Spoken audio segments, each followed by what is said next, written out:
Ladies and gentlemen, good day and welcome to the Mahindra Logistics Limited Q3 FY23 earnings conference call. As a reminder, all participant lines will be in the listen-only mode, and there will be an opportunity for you to ask questions after the presentation concludes. Should you need assistance during the conference call, please signal an operator by pressing star then 0 on your touchtone phone. Please note that this conference is being recorded. I now hand the conference over to Mr. Shogun Jain from SGA. Thank you, and over to you, sir. Thank you. Good evening, everyone, and thank you for joining us on the Mahindra Logistics Limited Q3 FY23 earnings conference call. We have with us Ram Praveen Swaminathan, MD and CEO, and Mr. Yogesh Patel, CFO of the company.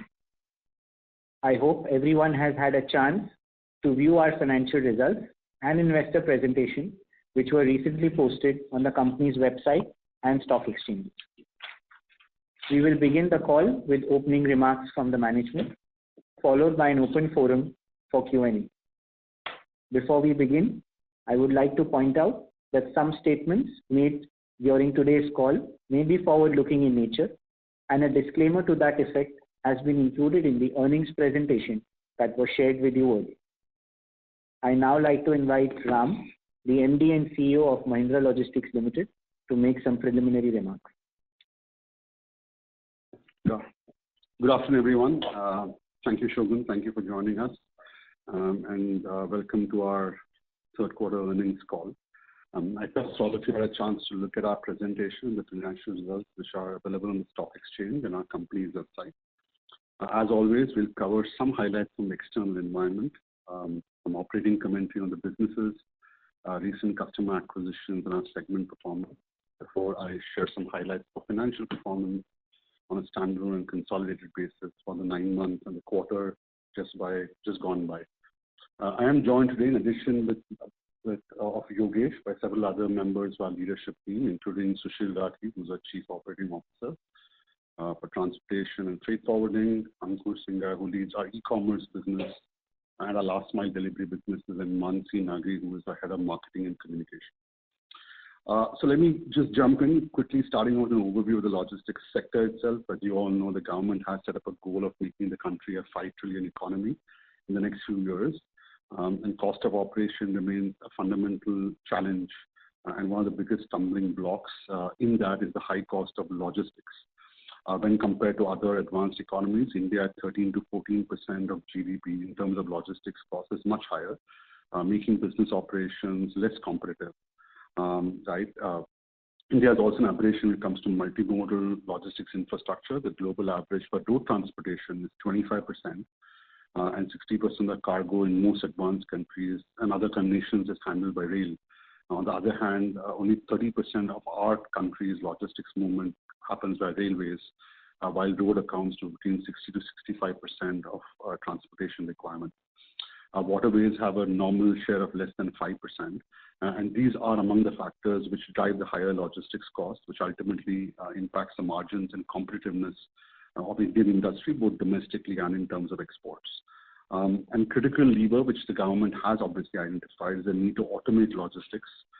There is a need to integrate automation and similar technologies into logistics sector in a far more comprehensive way.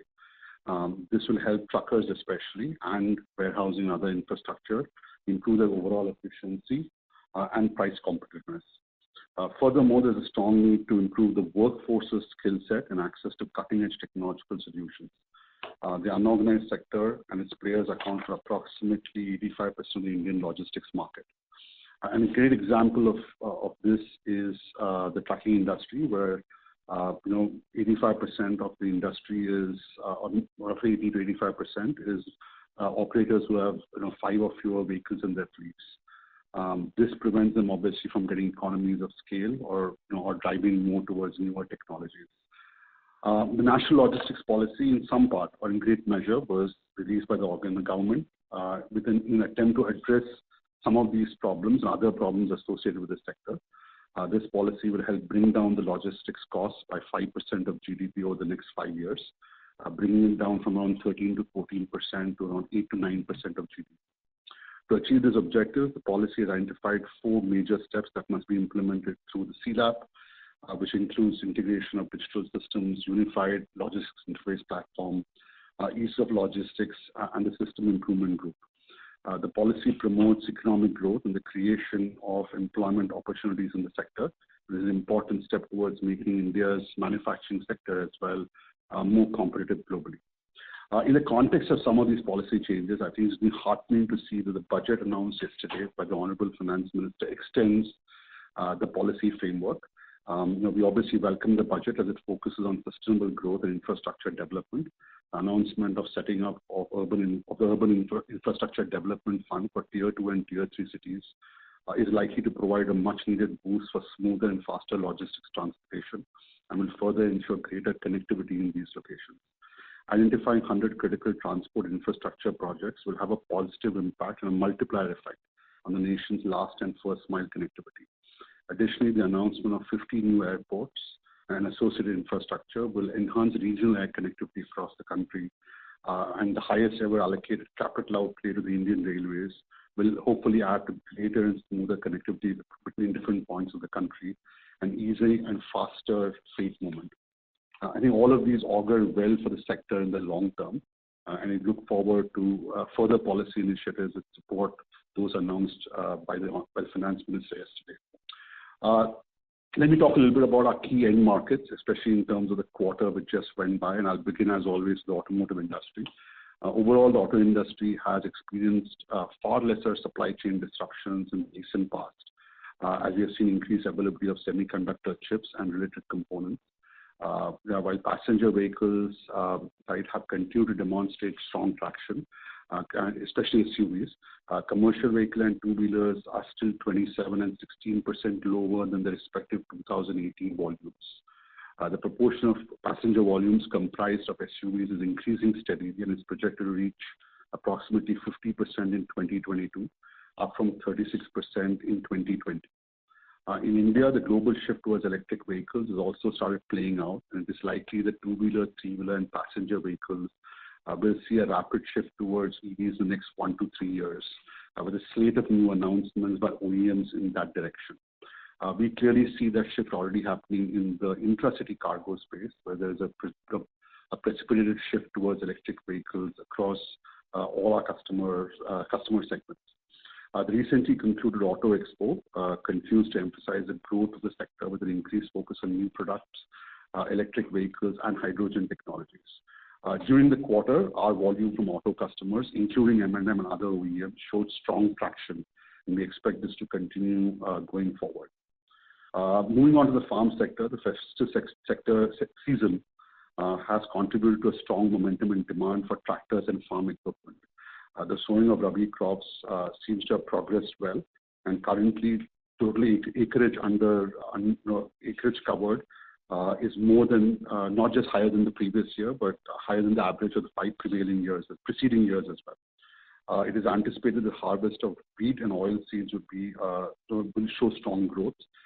With increased Rabi sowing, good Kharif procurement, and expected wheat exports, we remain optimistic of the demand outlook from this sector for our business. During this quarter, we have continued to expand multimodal rail-based movement for our OEM customers in the ag sector. I'll now move on to the more consumption-driven markets we have, including e-commerce. I'll begin there. As all of us know, I think sales of online platforms and digital native businesses have grown exponentially over the last 5 years as a result of both increased adoption, policy reforms, and in some ways the recent pandemic as well. While long-term macros remain very positive, the recent festive season did not demonstrate the anticipated growth we expected in the sector.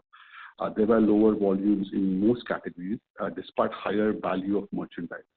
A large capacity addition the past 24 months have also created a capacity overhang, driving in focus around capacity optimization, especially the mid-mile, by most of our customers. As a result of the consolidation and slower growth, there is a reduction in network scope or rationalization of sites. And during the last quarter, we had very few temporary flex or pop-up sites, as we call them. This sluggishness we expect will continue through the next few quarters till the next festive season or the next Diwali season in late 2023. In terms of FMCG, durables, and pharma, demand for these industries remain fairly stable. Demand for durables was a bit slower during the quarter after the festive season, largely because of the impact of high inflation on consumers in rural areas. There has also been higher price pressure on pricing due to robust competition and commodity price corrections, with probably the exception of cooling, refrigeration and cooling, where prices have gone up with recent regulatory changes around the BE ratings. Since real estate sales and capital expenditures in the industry have remained robust, some segments like wires and cables have continued to enjoy strong growth. FMCG demand growth has been muted with an increased focus from our customers on optimizing and consolidating their networks. Demand from pharma and apparel, however, remains strong and positive, with continuing category growth and an increased shift towards offline shopping. Overall, it's been a mix of quarters. I think it's a tale of two stories really: automotive and farm, and manufacturing, which have been positive, but some other sectors which are continue to see volume growth, but are seeing also the impact of recent capacity additions. In terms of what it means to our business, I cover a little bit of it by each of our key segments, and let me begin with the third-party logistics business. As you all know, the third-party logistics business is primarily operated out of the holding company, which is Mahindra Logistics. During this quarter, we witnessed robust growth in auto and manufacturing, which offset for some slowness in some of the other segments, especially e-commerce. Our continued strategy over the last few years to focus on end market diversification has been a positive driver. The last couple of years, we saw stronger growth in segments like e-commerce, while auto was slow. And the more recent past, the recovery in auto is now allowing us to continue to drive revenue growth across these markets. We remain focused on the diversification of these segments and also on increasing the share of solutions, which is now more than 20% of our total 3PL revenues. And continued focus on cost optimization has driven an uptick in gross margins in this segment, both sequentially and on a year-on-year basis. During the quarter, we continued to expand our retail logistics portfolio, especially focus on multi-client warehousing, with total warehousing space, excluding stockyards, was up 10% sequentially during the quarter at 15.3 million square feet. And over 20% of that capacity is now, approximately 20%, is carbon neutral net zero facilities. During the quarter, key wins included in-plant logistics for a leading global commercial vehicle manufacturer, inbound to manufacturing logistics solution for the leading luxury car manufacturer in the country, expansion of temp-controlled warehousing and fulfillment for one of India's leading pharma companies, warehousing and distribution solutions for leading personal care product, and launch of food and vegetables distribution for one of the larger groceries retailers in the country. Despite some of the downturn, I think we continue to see an expansion across various segments in terms of demand for 3PL logistics services and solutions. I'll now talk about freight forwarding, which is our second business segment. Freight forwarding is the largest part of our network services segment, as we call it. It has been a quarter of correction in this segment. Global slowdowns and capacity overhangs have resulted in sharp pricing corrections, with ocean prices for both export and import for many lanes for both 20 and 40-foot containers falling by as much as 70 to 75% during the last few months. Despite our focus on volume growth, we have not been able to offset this pricing correction in the quarter which just went by, and as a result have seen a sharp correction in revenue and profits for the quarter. However, we see this as a short-term correction and remain confident of volume growth in the next 6 months, which should drive a recovery in the business to historical levels. On a positive side, I think our profitability, as measured by gross margin percent, remains strong. We continue to have strong pricing control and discipline in the segment. We have continued to optimize cash flows in the segment with a strong focus on collections, and that's reflected in the overall the debt level which is used to fund the business. The B2B Express business, during the quarter, we saw the completion of the acquisition of the B2B Express business of Rivigo through a subsidiary called MESPL. In the first 60 days of the acquisition, our focus has been on driving a smooth transition and driving and improving customer service levels, which we have achieved without any significant disruption. Almost 90% plus of the customers have been transitioned successfully, and we've been able to improve our service levels on most of the critical lanes. We continue to operate the businesses in MLL and MESPL independently, but we are currently working towards network integration, transport optimization, fully leveraging the technology across the B2B Express business. In the quarter which just went by, the business did report a negative EBITDA, but we anticipate by the end of H124 the business will be positive. And as we stand today, we are on track to that forecast which we had given earlier.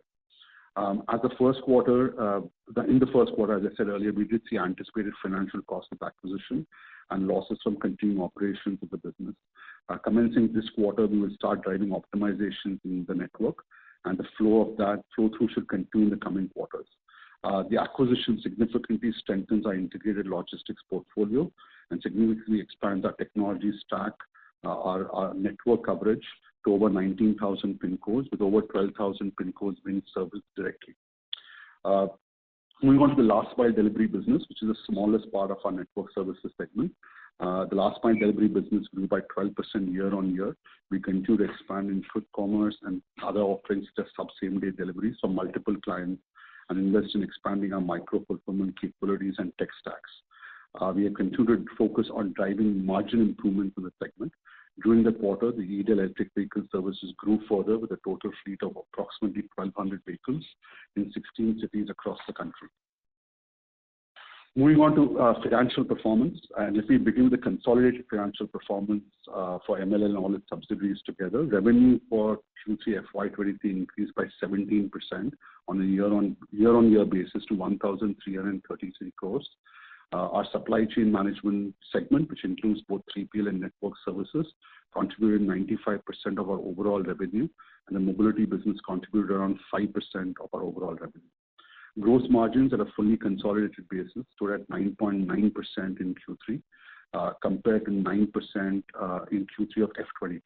EBITDA for the quarter stood at 68.3 crores, up from 48 crores for the same quarter last year. PBT on a fully consolidated basis is up 11% from 3.2 crores last year to 3.6. And our PAT was down marginally from 1.2 crores last year to 1.1 crores. The consolidated numbers obviously reflect the impact of the consolidation of the Rivigo acquisition. And given the impact of that, let me also share the numbers for the business without the impact of the acquisition. Without the impact of the MESPL and Rivigo acquisition, revenue for Q3 F23 on an organic basis increased by 13% on a year-on-year basis to 1,285 crores. Gross margin on a fully consolidated basis stood at 10.5% in Q3 F23 compared to 9% for the same quarter last year. EBITDA for the quarter stood at 77.2 crores, up from 48.2 crores in Q3 F22, up 60% on a year-on-year basis. And PBT on a fully consolidated basis is up 4.5 times from 3.2 crores last year to 18 crores this quarter, for the 17.9 crores for the quarter just gone by. Our PAT, without considering the impact of the acquisition, was up from 1.2 crores to 12.1 crores for the quarter just gone by. As we move forward, I think our focus strategically remains the same. We are focused on long-term growth and scale across all our businesses and driving together a stronger portfolio of technology-enabled integrated logistics capabilities, which will strengthen both our 3PL business, diversify our service lines across freight forwarding, B2B Express, and last mile delivery, and involves reimagining the way we deliver mobility services. In the short term, obviously, I think given that we are in a volatile environment, we are extremely focused from a cost improvement perspective. And a key area of focus remains the speed of integration and optimization of our B2B Express business. With that, let me open the floor for questions and answers. Thank you. Ladies and gentlemen, we will now begin the question and answer session. Participants who wish to ask a question may kindly press star 1 on your touchtone telephone. If you wish to withdraw yourself from the question queue, you may press star and 2. Participants are requested to use handsets while asking a question. Ladies and gentlemen, we will wait for a moment while the question queue assembles.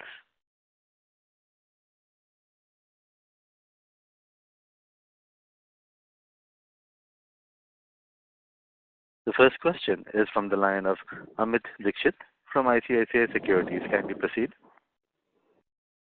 Yeah. Hi, good evening, everyone, and thanks for taking my question. I have two questions. The first one is on essentially Rivigo's contribution. Looks like it contributed negative 8.5 crores of EBITDA in this quarter.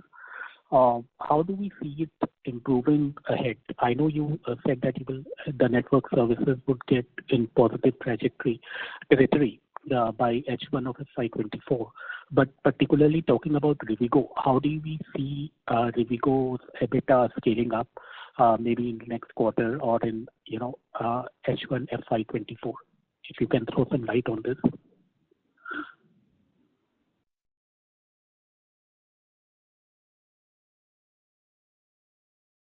Amit, sorry, thanks for joining. Do you want to ask both your questions? I'll answer both of them together. Okay, sure. The second question is essentially if we look at other expenses, it increased sharply. Maybe there are some, one-time integration expenses also baked in.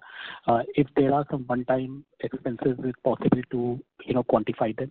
And why our interest cost also surged up significantly this quarter, and what the normalized level would be?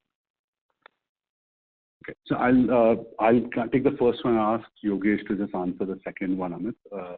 So in terms of the Rivigo acquisition, I think as we had said earlier as well, I think we've acquired a business which is approximately right on at run rate around 350 crores of annualized revenue, right, on an LTL basis or an LTM basis. And we really, that is the business which we acquired. Obviously, we had, prior to this, had our own express business, which was a little bit on 150 to 160 crores in terms of annualized revenue. Where we see, how we see this playing out in the next couple of quarters, and our goal is to, reach positive EBITDA by the end of the first half of the coming year, is really by focus on four things. The first one is on driving, consolidation in the network. Obviously, by combining both the networks and the volumes of both the networks together, we expect to be able to drive far greater throughput across the entire network, and that should actually reduce our cost per ton from an operating cost perspective. The second lever, obviously, is driving far greater consolidation on the transportation side, right? With the combination of the volumes and the redesign of the network, we expect to be able to reduce our line haul costs while maintaining or improving service levels, and also drive better optimization of feeder, right, and pickup and delivery routes, right, for our customers. And that's the second big lever of optimization, which will drive a substantial amount of the at a cost per kilo level. Both the network cost of operating the network sites and the processing centers and hubs, as well as the transportation costs on line haul and feeder, is approximately 90-95% of the variable cost per kilo. And that's where we see significant levers for improvement, especially driven by the fact that we are combining a substantial amount of volume in a very short period of time. And the last, the two other levers of improvement, one obviously is in driving a lot of, productivity improvement, right? The business comes with a strong technology stack, which we think well deployed would allow us to drive operating productivity, quite significantly across the board. And lastly, we are looking at driving far better utilization and overhead level as the business becomes part of a much larger business, and that's the operating model we have at MLL for all our business segments. Like collectively, we think that we will be able to bring down that EBITDA gap which is there, right? And by H1 F24, we should be able to see that getting normalized. From a longer term perspective, beyond the short term issue of kind of coming out of the hole, if you may, I think the long-term opportunity around express and part truckload remains fairly significant. I think as a segment is growing at medium to double digits, right? We do expect it to have medium to mid-teens. We do expect it to have be able to grow to an to a mid-teen or high-teen gross margin level as a business, and therefore we expect that it will be fairly significant at a segment level alone for the business. In addition, it also provides us the ability to integrate Express along with the rest of our offerings as we try to build end-to-end and integrated solutions for our clients. So that I think is a runway, Amit, and obviously happy to share a little more detail probably on a more specific conversation. As far as the second question around your interest costs and other expenses, I'm just going to hand it over to Yogesh to try and take that. Hi, Amit. Amit, on other income, what you mentioned on a console basis, there is a item what we have in terms of we concluded the assessment of one of the years with income tax authorities, and that kind of earned us the assessment order, which includes refund and interest thereon. So that interest has been accounted for in the quarter gone by. So that's kind of additional amount, which is 2.6 crores. This, just to mention, is the amount of interest accrued till what's mentioned till the date of assessment order. We are yet to receive the refund in absolute terms. So the interest up to the date of refund, when we receive it, would have to come in the next quarter as we receive the money as well. In terms of expenses, there aren't any significantly different one-timers to be called out separately, other than a smaller expenses or the expenses with respect to closing of the acquisition transaction would have been there. This is what we can consider a normalized rate now, the other expenses that you have reported in this quarter. That would be appropriate. Yeah. And what about interest cost? It also surged in this quarter. Does it have to do with the increase in working capital or the acquisition related debt you might have taken or something like that? Yes, Amit. So the interest, basically the acquisition which we did for Express business was done with cash disbursement. So there was borrowing was done for the entire consideration what we paid. So that adds to the borrowing, and the interest cost for that comes in the console as well. So I think, Amit, if you see the investor deck, you will see that the interest costs are up from 1 crore in the same quarter last year to around 6 crores this quarter, the quarter just by. All that increase really is just the cost of on account of the debt we borrowed, the leverage we've added to the balance sheet to fund the acquisition from Rivigo. Okay, and this would be the peak debt level, and from here we will see interest cost gradually going down as you start repaying the debt. From an organic basis, I think that would be a good result, right? Obviously, yeah. On an organic basis. Apart from that, I think from an operating basis, I think there's been no real significant change from a working capital perspective, apart from seasonal changes. It is a festive season, so normally it's a more back-ended season, Amit, and therefore we do have slightly higher working capital in this, but that's something which normally itself out through the year. Okay, great. Thanks for the elaborate answers and all the best. Thank you. Participants are requested to kindly restrict your questions to 2 per participant.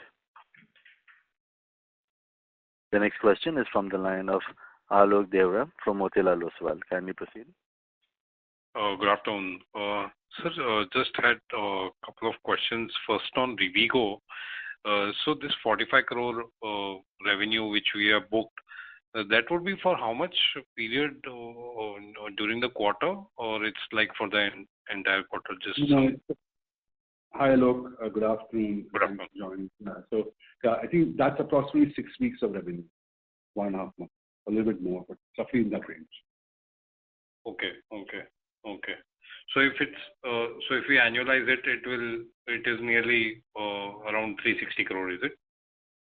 Yeah. So I think on an LTM basis, I won't go and going forward-looking annual number, but on an LTM basis, it's in the 350, 360.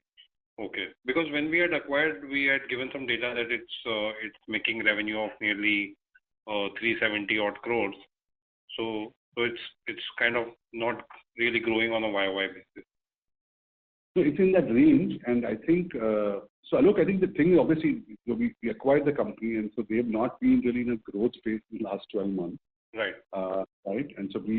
And therefore we value the business on that basis. Right. And that's, I think the revenue is in that 360, 370 range. I think we acquired the business, and we had said that we have a combined business between both of around 550 crores. And that's roughly where our overall business is. I think even now we adjust for some seasonality. I think we adjust for seasonality is roughly in that range. Sure. And also the EBITDA margin, or the numbers which we have reported in Rivigo, that's nearly a EBITDA loss of 20% or so. So at least in the fourth quarter, that should kind of continue, or it could start improving from the fourth quarter itself.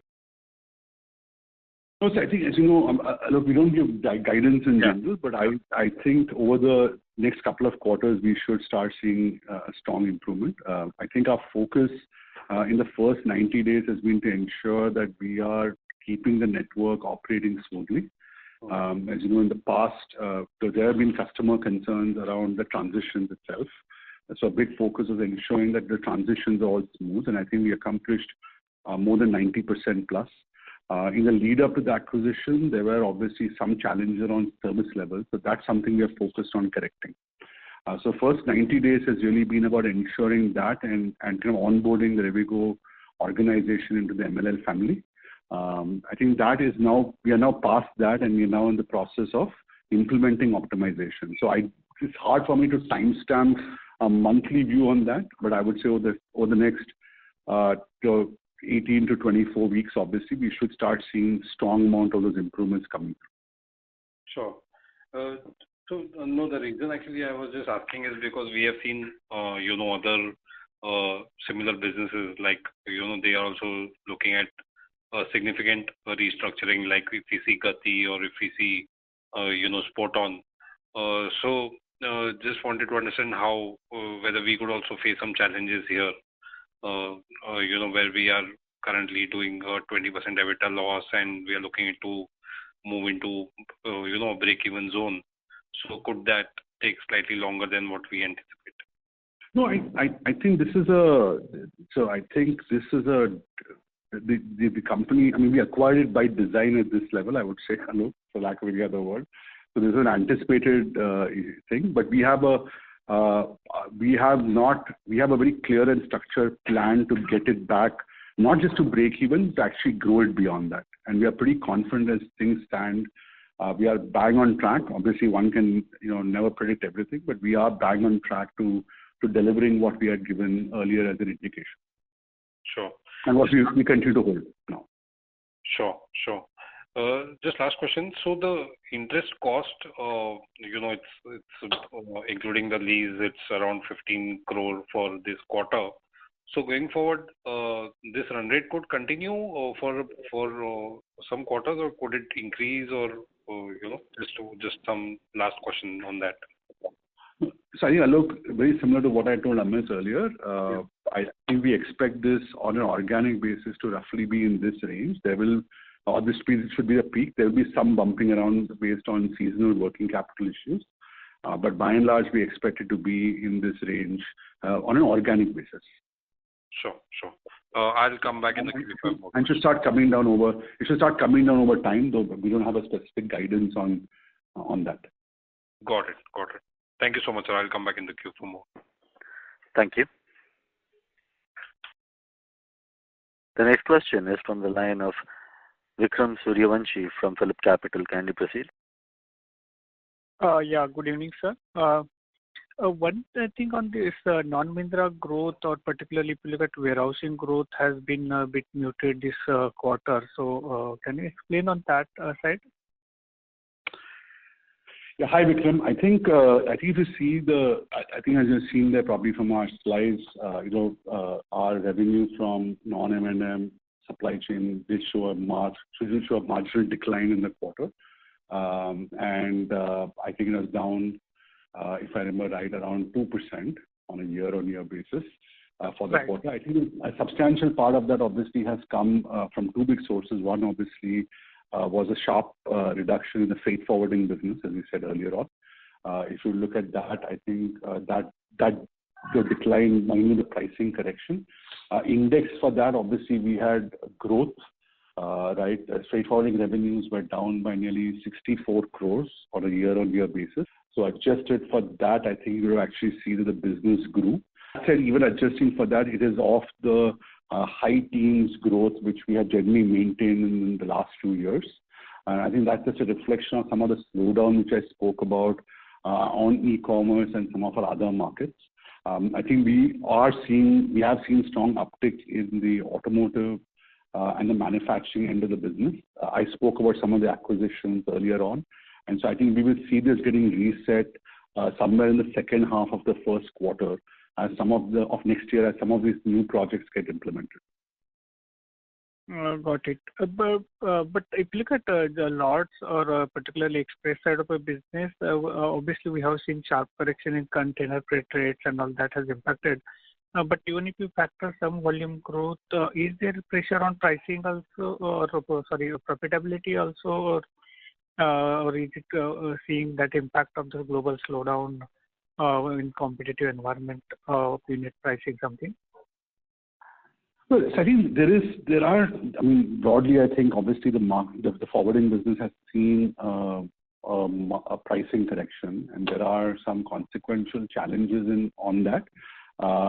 We have been able to get back to volume growth, I think, on everything except on most of our segments, especially on air, import and export, and the ocean export side, or the ocean import side, sorry. I think we are back to getting strong volume growth.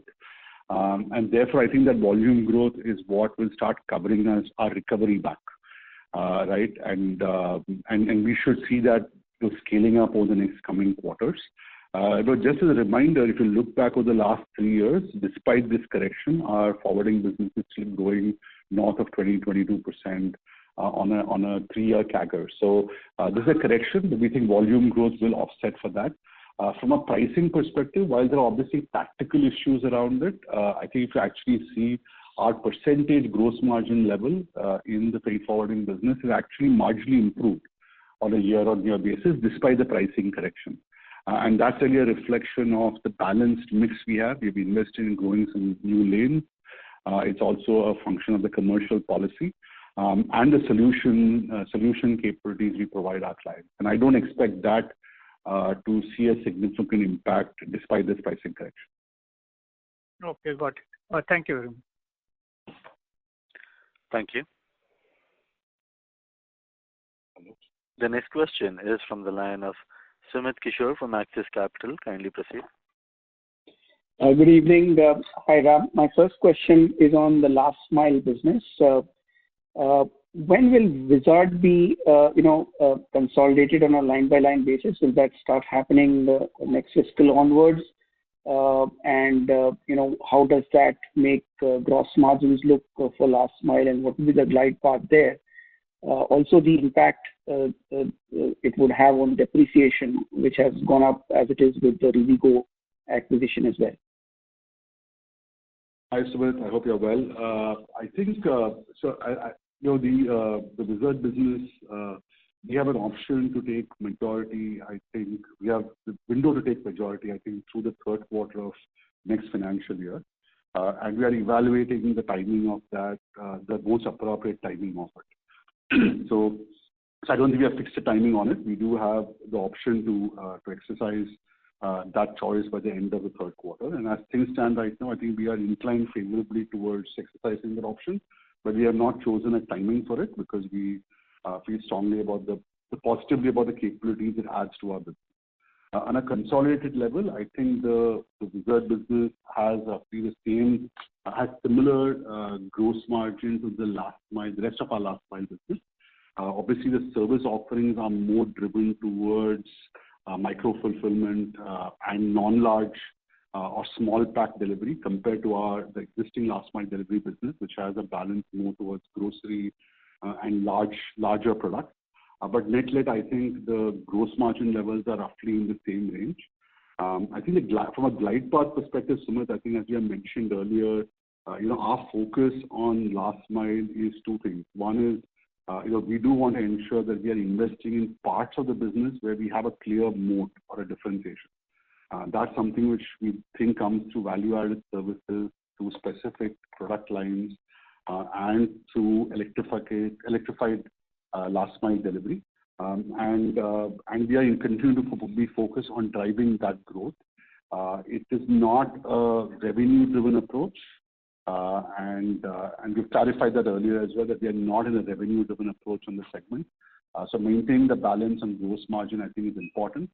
From a long-term perspective, we think the gross margin potential of the business is around 6 to 8%, which we think at the right scale actually will be accredited to the business.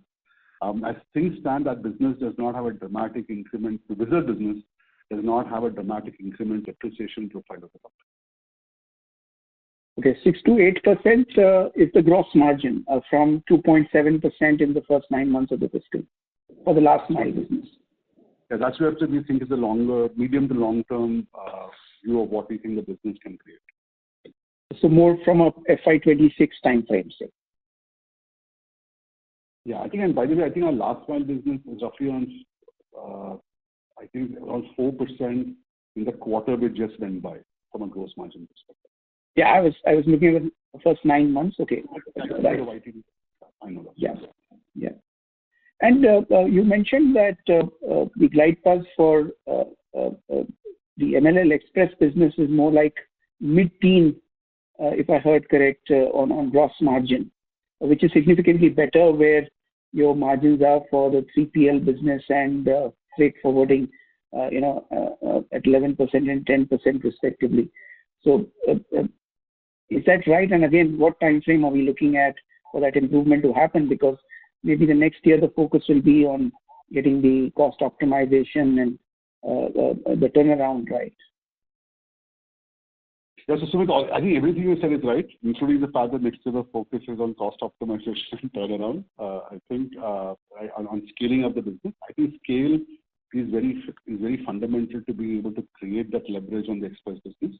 I think what we have right now is a very well-developed network, not just in terms of pin code delivered, etc., but also in terms of the retail network, right, and the sales capability that network builds. So I think once we get the short-term optimizations done, I think then the focus obviously will be on scaling up the business. And the thesis obviously is that we will be able to get to a mid-teen gross margin, which is consistent with generally comms in the industry, right?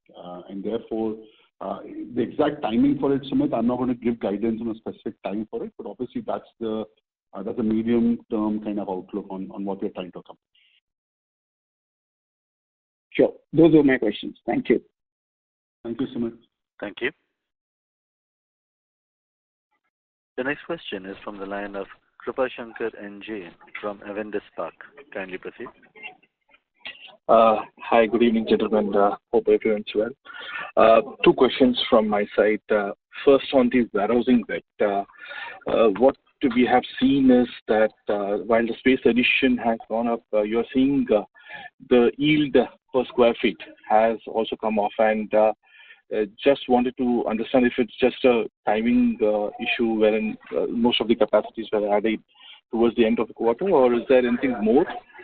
And in the second part of it is, traditionally this business has been growing at 25 to 30%. While last 2 quarters you are seeing that the growth has tapered down. So just wanted to check if you are expecting that this growth rate will jump back again to 20-25%, or are we seeing the new growth rate or given softness in overall macroeconomy? Hi, Kripa. I hope you are well. So I think as far as the warehousing piece is concerned, I think clearly, I think you are probably accurate in all broadly. I think in what you summarized, I think revenue was down marginally with continued capacity addition.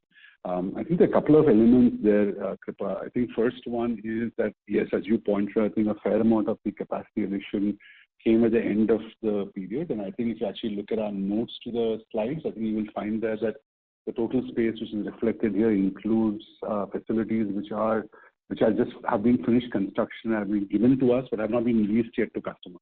Because they are in what we call a fit-out phase. And therefore, there is that impact of it, which is there. I think the other part which is an impact of it, Kripa, is that obviously in the third quarter of the year, we generally see seasonal pop-ups and pop-up facilities coming in, or temp facilities coming in. You would recall, since you have been we've been engaged for several years now, that has always been a bump up every year. I think as I mentioned earlier on in my opening comments, I think this year, given some of the network consolidation, we have just not seen that kind of pickup. Now that volume which comes on a pop-up or a temp site normally doesn't get accounted for in our space under management because they're temporary site. And therefore that creates an illusion of higher or lower yields, depending on how the number turns out. In the past, at times, Kripa has made our yields look a little bit sharply higher, and we've clarified that earlier as well. This quarter, obviously, with that not happening, we've obviously seen, last year's 272 crores of revenue had more pop-ups, if you may. This year, obviously, we've not seen that, and that's been the thing which has affected yields. So those are two factors that have affected it. I think as an asset-light company, one of the things which we believe is very important for us, and we believe the strength of us, is the ability to manage capacity with agility. Clearly, I think as I mentioned in our opening comments, we have been seeing that slow down as networks have been consolidating over the last couple of quarters. And in response to that, we've obviously been pushing back and rationalizing the pace of our additions as well. Right? And you have seen that as well, that the additions have also come down a little bit. I think it's largely a reflection to the environmental or external factors because of demand. But from a longer term perspective, Kripa, we do expect that will come back. I think what we said earlier, we'll add 2.5-3 million square feet a year. I think that's something which we are pretty much we are committed to doing, and we are even, I think, this year compared to last year exit. I think if you look our exit of F22, which was on 13.4 million, we are up at around 15.4 million, which is roughly 2 million square feet in that range. So that pace should continue, Kripa. It will obviously, there will be some cyclical adjustments to it, but from a strategic execution perspective, that remains the focus. Great, but one clarification. So typically when the stockyards the space comes down, the average revenue per square foot typically goes up, and we have not seen that happening this time around. In fact, the decline has been quite steep at around 8%. So that's where broadly my question was. That's mostly the pop-up. Most of that has been pop-up impact. We've not seen yields come down. All right. Okay. Right. So most of that's actually just been the impact of the pop-ups, because typically in Q3, we would see Q4 generally solutions and warehousing revenue, Kripa, is lesser than Q3 in every year. That's mostly because the pop-ups go away. The pop-ups come in Q3 and go away at the end of Q3.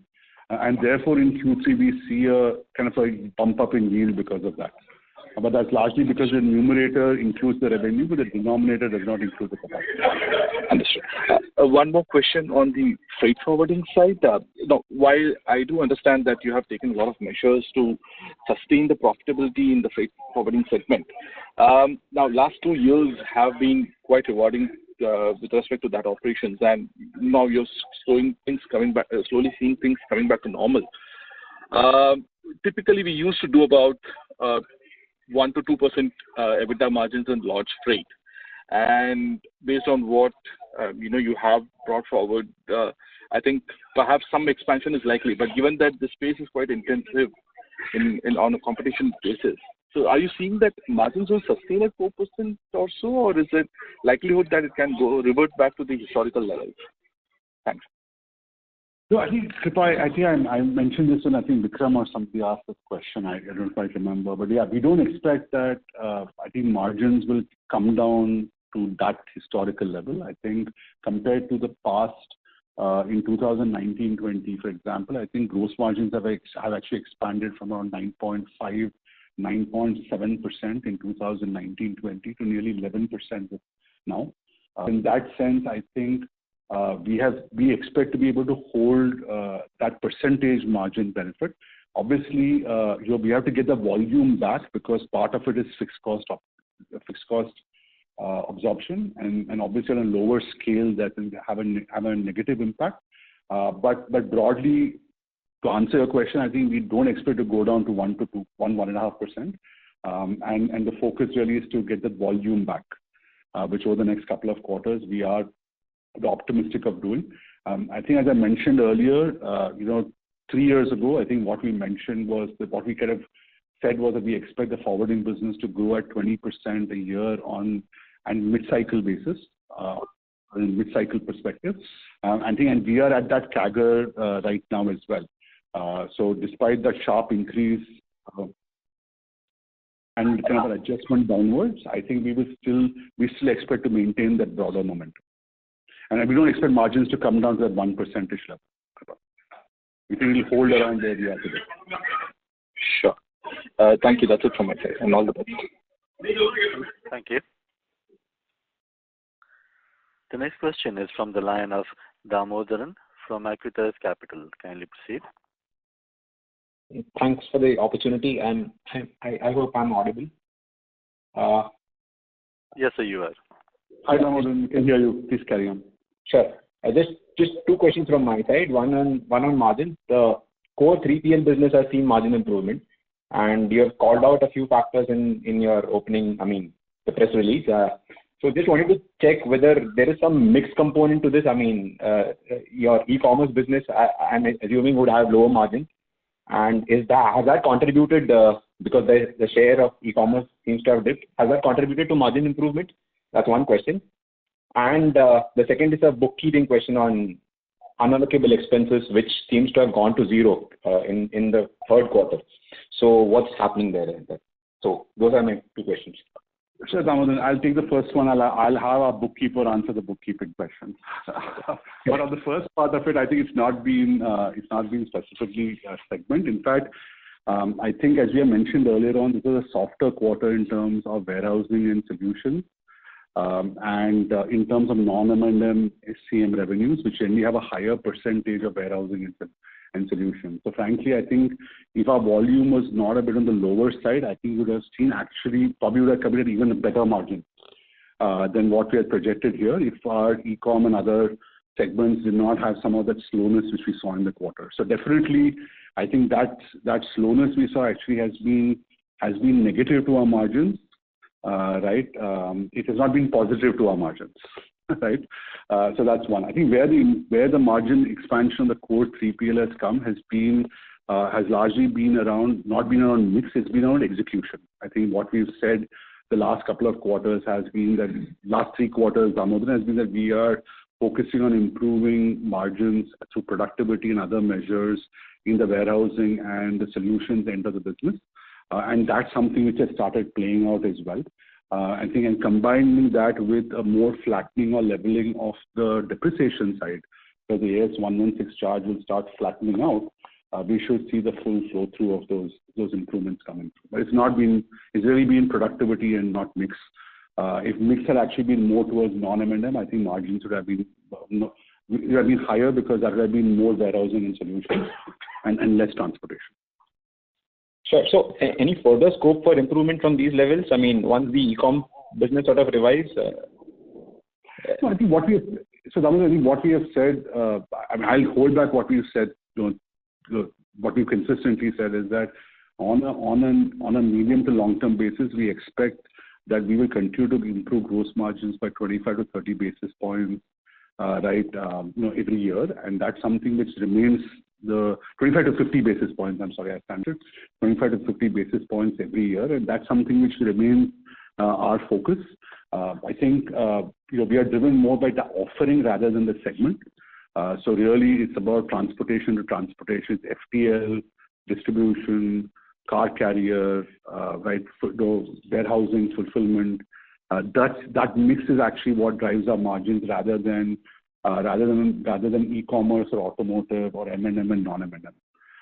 So that diversification remains is something we'll continue to focus on. I think the broader diversification has been important because if you go back to 2018-19, when the automotive volumes, in 1920, when we had a sharp decline in automotive in the second half of the year, we saw obviously a very sharp decline in our overall business. Today, I think what I think we've been able to accomplish is even as some of these segments move around, right, unless you have a perfect storm event, right, the fact that that we have a broader diversification allows us to pick in some segments even if we see softness in others. And because our margins are driven more by offering rather than segment, I think we should be able to drive that consistency in the business, right? As far as the question on the unallocatable expenses, let me just hand over to Yogesh. He can explain the books issue there. Sure. In the quarter gone by, we had at the beginning of the quarter, as of 1st October itself, had transferred our enterprise mobility business into a subsidiary which is MLL Mobility Private Limited, which housed the mobility business which we had acquired earlier in the financial year as well. With that transfer, the standalone entity now has only the supply chain business in it. And hence the results, what you see here, so mobility business contains the mobility entity has the entire mobility segment result. The other entities have the supply chain segment. From that perspective, what you see today in segment results is straight away the profit before tax number, and hence there's no allocation of cost applicable. I mean, respective entities have the respected segment numbers already over there. That's why you see those numbers not being there in the unallocable expense. But if you see the initial 2A and 2B, that would have factored for it. Yeah, sure. So this will sort of continue. Yeah. Yes. Yeah. So I think structure in Damodar, if I just add to what Yogesh said, I think we've said earlier that the corporate structure we are following, MLL largely increasingly has a 3PL business and the holdco itself. And so we have been driving better acceptability at a corporate structure level to ensure that businesses are more self-contained sharply. And therefore, I think you're going to see lesser of those unallocatable expenses in general. Right, got it. Thanks. Those are my questions. Thank you. The next question is from the line of Pranay Roop Chatterjee from PCMPL. Kindly proceed. Hey, good evening, Ram, Yogesh, and everyone present. Good to connect again. Nice. Hey, Pranay, good afternoon. Hey. So I have three quick questions. First one is for Yogesh. Yogesh, this question has been asked twice already. I'll ask it in a slightly different manner. The other expenses, interest and depreciation has increased, and it's clear why. My question is, in my understanding, 1.5 months of other expense, interest and depreciation has been considered for the Rivigo. So probably the real normalized level of other expense and depreciation, which is the full 3 months impact, would only come in Q4, which would be slightly higher. Is that understanding correct? So on the interest piece, you would have that right from a drawdown. We would have done it more closer to the time when we closed the transaction, which was early November. Okay. But within that, I think, there isn't much on the depreciation piece, which Ram explained also in his conversation, because these are asset-light businesses. So, it would be by far, similar run rate itself. Okay, fair. Second question on freight forwarding. Most of my questions were answered, so I'll just quickly check. Ram, how is the price moving in January, like versus December, if you were to say? Do you see it bottoming out, or how do you see it moving? And same question on volumes, Jan versus December. Yeah, so I think I think price is still soft. I think I would say normally, if I had to summarize it across the bellwether lanes, I would probably say flat to downwards, marginally. Okay. Right. not sharply, but marginally. It's bobbling around the place, right? Bit different by lane, by capacity. But generally, I would say overall neutral to negative, neutral to marginally negative. Volume is good. Volume has been growing. I think we are continuing to see good growth, I would say, on the air side as well as the ocean import side. I think export side is seeing some softness because of the global slowdown, right? Especially on the US, and the US markets are seeing some of that slowdown impact. But on the import side, I think it's been positive, despite, I would say, a fairly muted. What we have not seen what I would say we have not seen is that big pre-Chinese New Year burst, which we typically see, every year. We kind of see this big Chinese New Year kind of inventory addition, which a lot of people tend to do. While that has been absent, I think on a sequential basis, volume has been positive. Price is, as I said, a little bit neutral to negative. Got it. And the last question is on express business. And two parts to it. One is a number question and one is a strategic question. When you say mid-teen gross margin, so when I've seen some of the other businesses, Safe Express and some of the other guys, broadly it's around high 20s gross margin and low to mid-teens EBITDA margin. So when you say teens gross margin, are you calculating gross margin the same way as they do, or is it like more costs are taken above gross margin? So that is one. That is on how it's calculated. And number two, a key driver for you to improve that cost per kilo in express is going to be increasing volumes, obviously coupled with network consolidation. But on the volume piece, right, overall market is not growing that well. And you also said that it's looking down and you only expect pick up in the festive season, next festive season. So in an environment where the market is not growing, how do you plan to get that incremental volume so that you can drive that optimization? Super.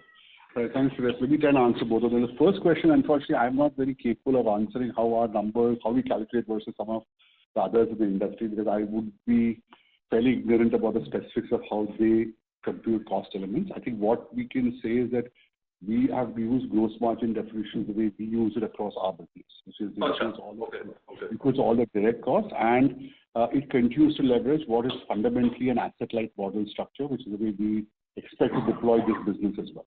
Okay. Right. So that's one thing. As far as how we're going to get volume growth, I think and let me kind of paraphrase what I probably said earlier as well. First one, I think, is we've had two networks which are, I think, we had our network in MLL. Then we acquired the network from Rivigo through MESPL. Both these networks are fundamentally subscale. Combining those networks in terms of volume, right, is actually creating a network at a much larger scale. And we will see the cost benefits of that scale coming through, whether that's the footprint of the network, whether it's the cost efficiency of our line haul or our feeder lanes, which are things which I told earlier on, right? And therefore, you're right, volume will play, but we don't need, but there's a big bump up of scale coming up just by combining the volumes of both of them and operating them on one network. So that's one of the fundamental drivers, Pranay, for the improvement in margin. In terms of broader growth beyond that, I think it's a great question. Markets are volatile.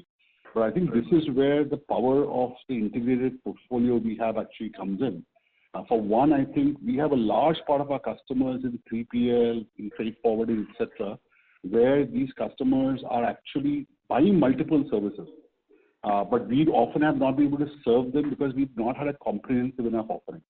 If you go back 2-3 years ago, I think one of the things which I or Sushil, who looks after the freight forwarding business, used to be asked was how are we going to grow the forwarding business?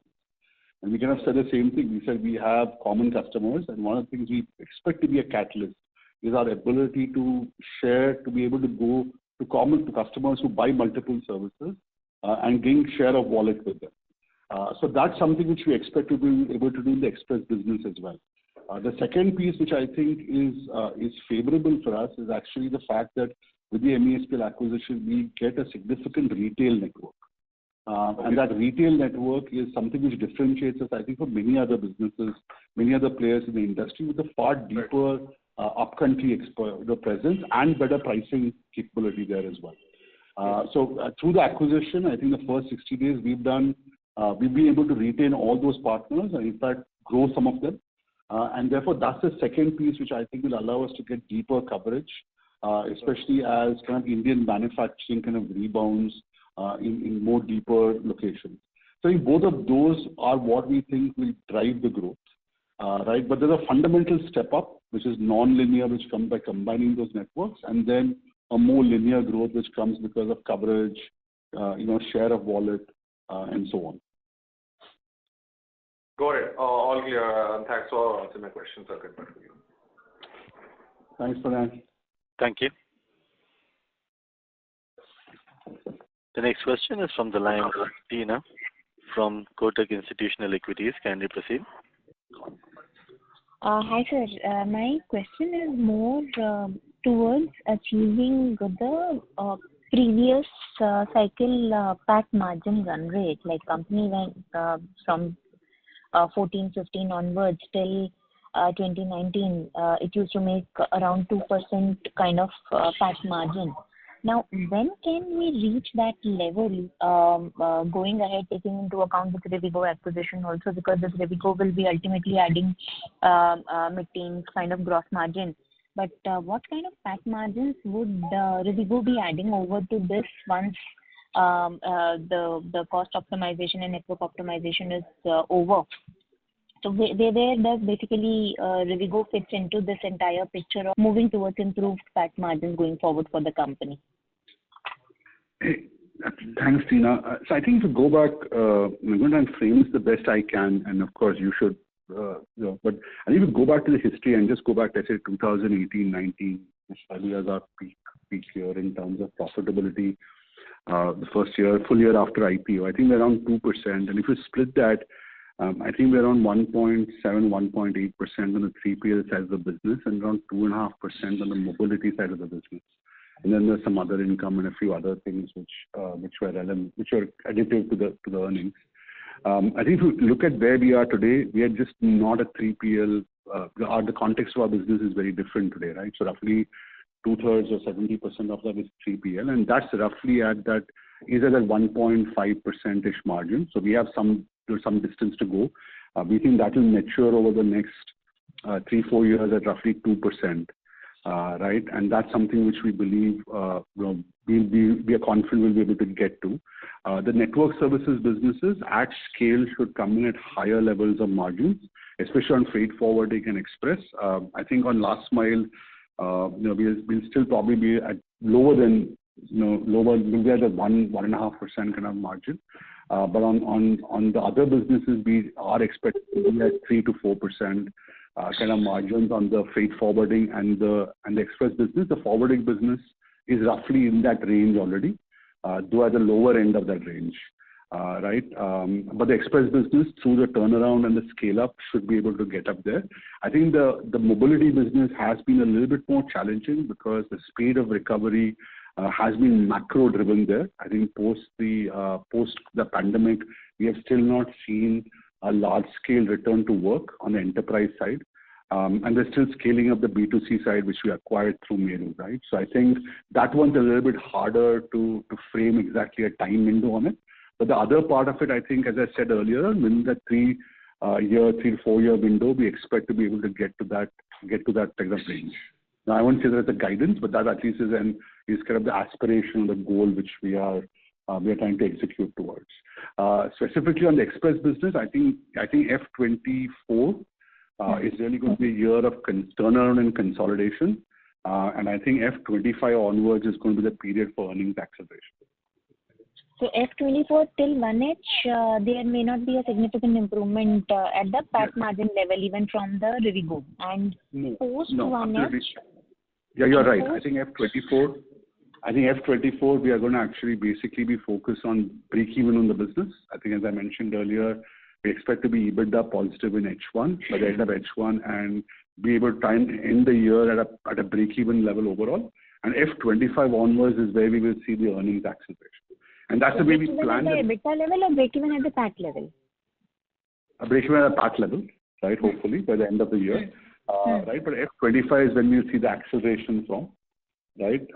And that's actually the way we set up the transaction, right? I think we acquired the company at 0.6 revenue, which is a substantial discount to most comps, because we actually obviously plan to do the work of turning it around and fixing up some of the margin issues. Okay, got it. And my second question is related to the weak margins in the PTS business in the current quarter. So any specific reason why the margins were weak in the PTS business in this quarter? So I think I think just first of all, I think the mobility, it's not I guess you're referring to the enterprise mobility, yeah. Yeah.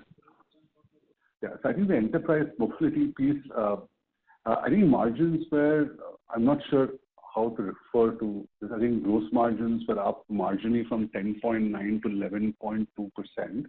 This, of course, does reflect a combined mobility business. So it's not just PTS or enterprise. It's Allied plus Meru.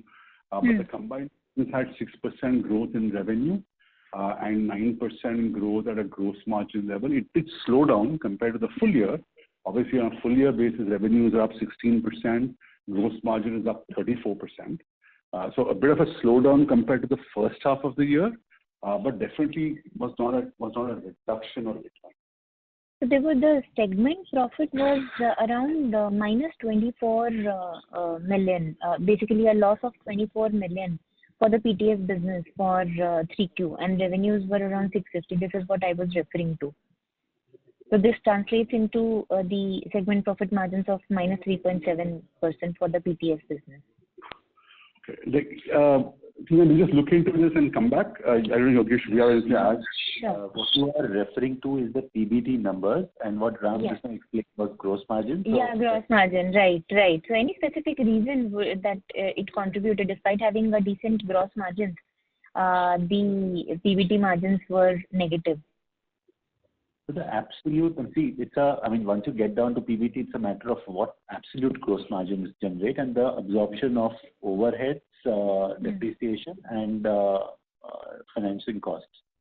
Primarily, mobility business per se, since the time COVID had hit, had shrunk drastically in volume because our mainstay business of office movement kind of had shrunk. So that kind of gradually coming back. It's not yet to the levels that's reflective in the total number as well. Mobility business for us was 10% of our console numbers, whereas as of quarter gone by also it's been 5%. Yes. So when the absolute business volume remains muted, the absorption there remains muted, and hence at the PBT level you see the impact. And just to add, I think compared to last year when the gross margin was 21%, losses were around 4 crores. I think this year in the third quarter, start is around minus 4%, right? Reflecting customer operation improvement and consolidation. Of course, last year was only the Meru business. This year, consolidation and the Allied businesses. Now, in terms of going forward outlook, I think probably the one which is more interesting. I think it's a combination of two things. I think one is we're expecting volume throughput to continue. And that is one thing which will drive lever growth. Second thing, as Yogesh said, is that obviously you have the impact of depreciation, etc., because we have our own fleet. We have around 350 to 400 vehicles, right? And as that depreciation starts tailing off, we should see that getting positive as well. Okay, and some impact maybe because of elite inclusion also in this. Yeah, so the Allied business is actually pretty accretive to the transaction by combining both, because the enterprise mobility business has been more profitable than the business, the mobility business, the Meru business. By combining both of those, obviously we have first a combination synergy, but then we're also driving operating synergies there in terms of vehicle utilization and so on. Sure, sir. Sure. Thank you. That's it from my side. Thank you. Ladies and gentlemen, that was the last question. I now hand the conference over to the management for closing comments. All right. Thank you, everyone. I hope you've been able to answer all your questions satisfactorily. However, if you do need further clarifications or want to know more about the company, please contact our investor relations team, or SGR Investor Relations Advisors. Thank you once again for taking the time to join us today on the call. Thank you. Thank you. On behalf of Mahindra Logistics Limited, that concludes the conference. Thank you for joining us. You may now disconnect your lines.